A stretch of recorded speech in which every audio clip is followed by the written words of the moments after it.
Et donc on est en train de multiplier ce genre d'initiatives pour que l'armée puisse participer à la production agricole. L'armée va participer à l'éducation des plus jeunes aussi, parce que le patriotisme, il faut l'enseigner. Donc l'armée aura un rôle prépondérant, en tout cas à l'avenir dans la vie de la nation.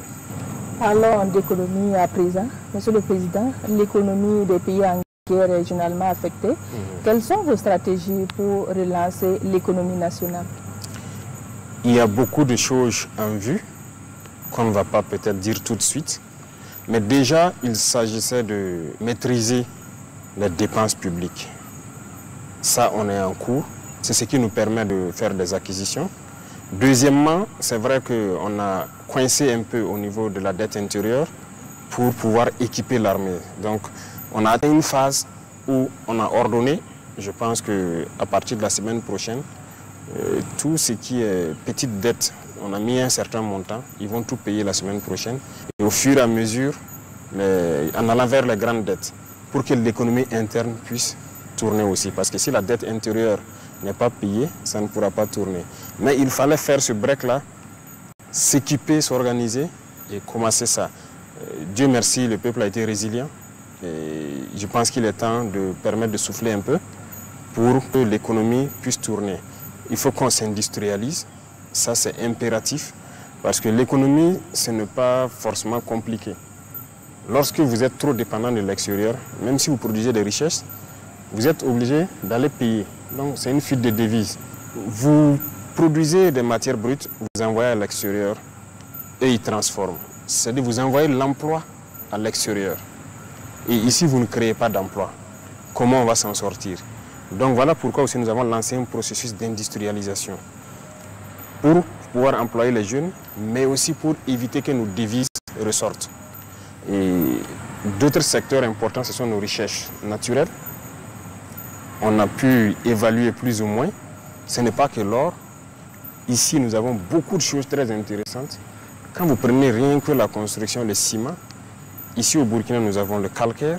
Mais en plus du calcaire, nous avons découvert donc que nous avons un type d'argile très bien qui peut remplacer le clinker. Donc, nous sommes en train de réfléchir à toutes ces technologies, comment mettre des usines sur place qui vont permettre de transformer tout ça sur place. Ça va éviter que nos devises se retrouvent donc à l'extérieur. Donc, il y a d'autres volets que nous ne pouvons pas développer ici dans ce secteur-là. Mais en tout cas, on a de bonnes perspectives. Monsieur le Président, vous venez de le dire, donc il y a de l'espoir pour les entreprises et les particuliers qui avaient des factures impayées. Oui, oui, beaucoup d'espoir. J'ai demandé à voir la liste de toutes les entreprises qui avaient des dettes. J'ai même vu des entreprises qui ont des factures de moins de 5 millions qui traînaient au trésor et tout, qui ne sont pas payées. Donc nous avons ordonné, nous avons fait un planning. Toutes ces entreprises, jusqu'à une certaine facture, ça sera payé donc normalement la semaine prochaine. Et après, il y aura une deuxième session pour éponger petit à petit. Mais il fallait faire un planning pour vraiment pouvoir assurer et assurer aussi un minimum au côté sécurité et défense. Voilà. Justement, est-ce que vous avez un mot à l'endroit des Burkinabés qui continuent de contribuer à l'effort de guerre? Nous ne rendons grâce qu'à Dieu qui nous a permis d'expliquer au peuple qui a compris. C'est tout ce que nous pouvons dire, nous rendons grâce à Dieu pour ça.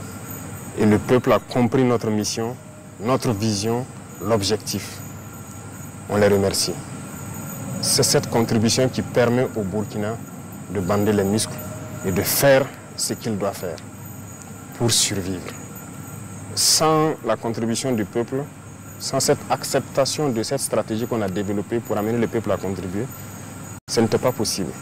Ça allait être difficile, très difficile. Parce que l'allure à laquelle nous sommes partis, c'est grâce au peuple.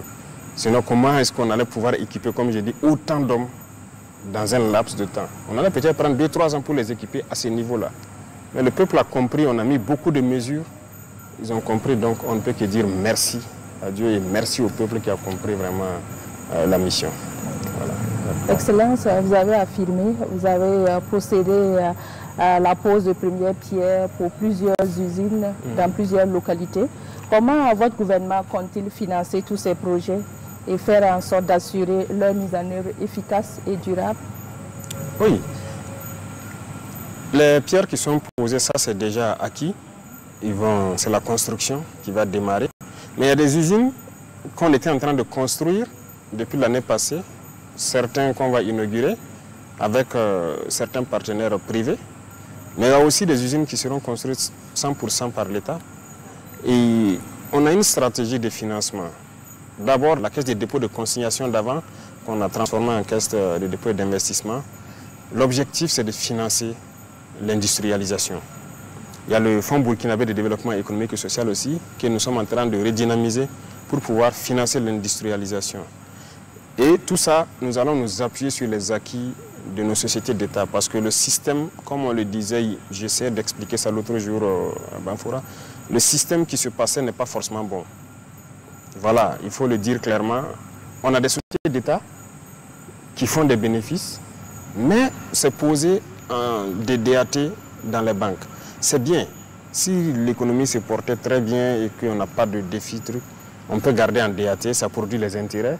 On peut prendre voilà, faire ce que les gens souhaitent là, c'est payer les 14e et 15e mois. Mais nous ne sommes pas à cette étape. Donc actuellement, on est en train de relire, je profite de l'annoncer, on va relire beaucoup de textes dans les sociétés d'État pour revoir d'abord le traitement. Ça, c'est une chose parce que c'est déséquilibré par rapport à la masse populaire. Et les DAT, là, nous allons les toucher. Ça aussi, ça ne va pas plaire forcément aux institutions bancaires, mais il faut qu'ils comprennent que nous devons faire tourner l'économie. Et là, ça va eux-mêmes les permettre de se développer. Lorsque l'argent est déposé, que ça ne travaille pas, ça ne sert pas. Donc ce sont ces sociétés d'État qui vont financer beaucoup d'entreprises, beaucoup d'industries, qui vont produire et qui vont nous empêcher de partir chaque fois à l'extérieur chercher ce que nous voulons. Donc ça, c'est la grande partie comme ça, mais il y a aussi nos recherches naturelles.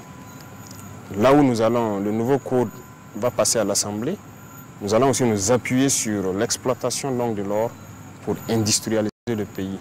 Et nous allons exploiter, en tout cas pour ce qui est de l'or, nous connaissons le faire. L'APEC a été instruite, nous allons mettre en place, ça a commencé déjà avec la SONASP, les premières unités de traitement. Ça a été mis en place à Zorgo, d'autres sont en train d'être mis en place au sud-ouest, pour avoir de l'or, produire donc cette richesse-là qui va nous permettre de nous industrialiser. Bref, il y a beaucoup d'autres volets sur lesquels nous sommes en train d'appuyer pour y parvenir. Les salariés des sociétés d'État doivent s'attendre à une baisse de salaire? Pas une baisse de salaire, mais une correction. Pour certains, ça serait peut-être une baisse, pour d'autres, ça sera peut-être une augmentation, pour d'autres, ça va rester stable. Mais je ne vais pas rentrer dans certains détails, voilà, au risque de les créer des soucis. Mais la manière dont ça se passe, ce n'est pas bien. D'abord, c'est trop disparate. Chaque société fonctionne de sa façon. Que ce soit la grille salariale, que ce soit les conseils d'administration, chacun décide de comment se rémunérer. Ce n'est pas bon. Il faut équilibrer tout et avoir un principe. Voilà. Donc, c'est ce que nous sommes en train de faire. Donc, dans le principe, peut-être que certains verront leur salaire baisser, mais c'est pour la masse populaire qu'ils le comprennent. Monsieur le Président, on dit que les structures ne sont pas les mêmes. Oui, les structures ne sont pas les mêmes, mais on a des sociétés d'État. Ouais. Donc tout doit contribuer à ce que l'État puisse donc avoir quelque chose. Parce que l'État, c'est quoi? Partout où nous passons comme ça, les gens demandent les routes. Comment on fait? Il faut les construire. Il faut les construire. Les gens n'ont pas l'eau potable. Il faut faire assez de forêts. Il y a tellement de défis au Burkina. Mais il faut qu'on utilise. On ne peut pas être là à avoir des millions par mois de salaire pendant que d'autres boivent l'eau dans un marigot. Non. On va équilibrer pour pouvoir servir ceux qui sont dans les villages qui ont des besoins primaires. Voilà. Et les gens qui vont nous excuser, hein, c'est comme ça. Il faut équilibrer un peu.